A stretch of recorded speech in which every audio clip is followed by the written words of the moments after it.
Marami na ba dito nasa college? Ilan na? Mataas na naman yung mga nasa college. Yan. Parang malapit na natin.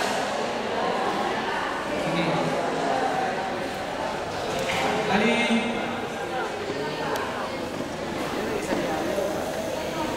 Ngayon, ako yung naka-employ sa BGMP. Ang course ko is criminology. Pero sa amin, kahit naman anong course mo, pwede kang maging BGMP. O police, o fire. Kasi kami, magkakasama kami sa DLNG. Ang tatlo, ang nila ng DLNG na natawag.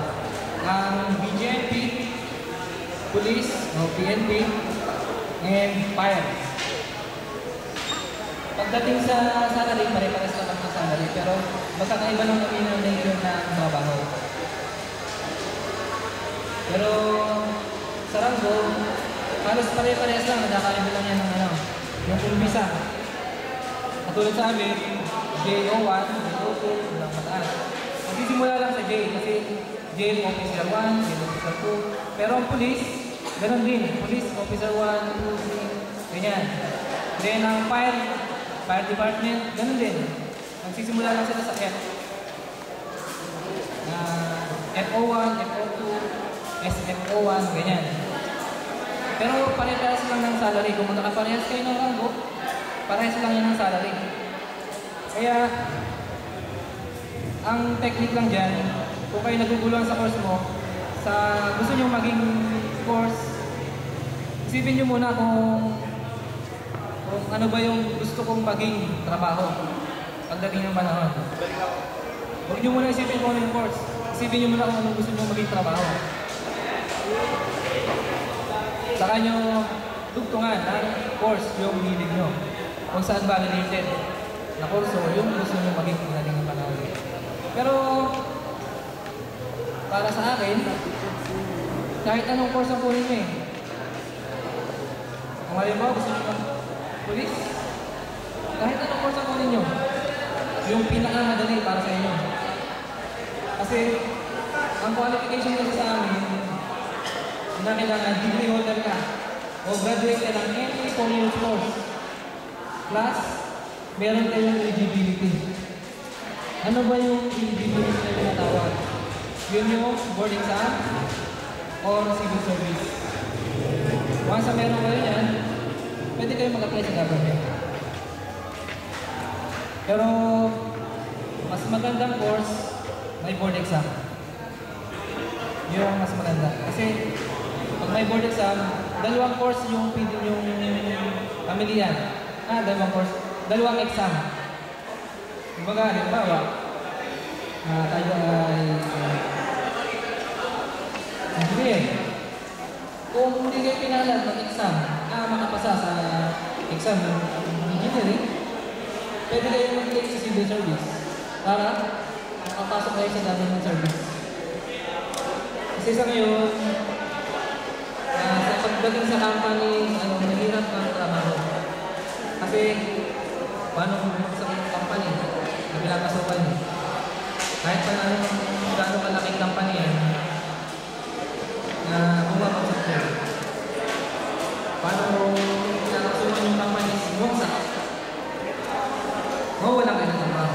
Pero kung sa gobyerno kayo, ang gobyerno kasi walang duyan kung nasa government kayo, ulan kumagyo, andyan, may sweldo kayo every 15-30. Nakaka-fix yun.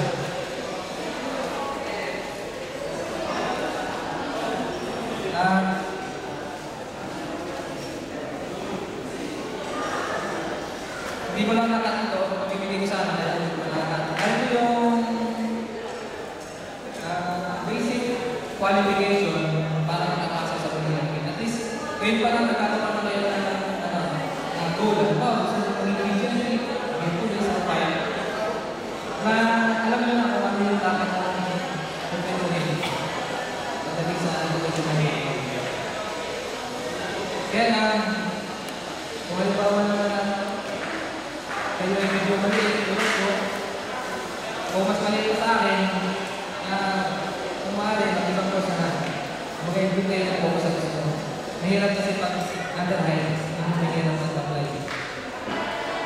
kung si taas ko, pwede. Pero pag bumabasa ka ng konti, kahit na ganyan lang, mahirapan ka ng masa. Sabi ko kasi din, kinakailangan ng champion para umabot yung height. Kasi kinakailangan sa lalaki, height ko. Then sa babae is height ko. 5'2" ka ba? Bali na kasi karoon kayo na mainiyak kung paano sa akin yung butterfly. Nung dati kasi, nahirapan talaga ako kumain ng course. Nag-take pa ko lang ako ng mga sa urbana sa BC. Eh, nag-aaral namin, parang mahirap kasi lagi ng trabaho, tapos yun na, nagawin sa kamay. Hindi ka lang, criminology ako. Pero hindi ko talaga yung pag-tulis. Kasi ang pangarap ko, kung ako naging criminology, 2 years lang talaga gusto ko sa criminology.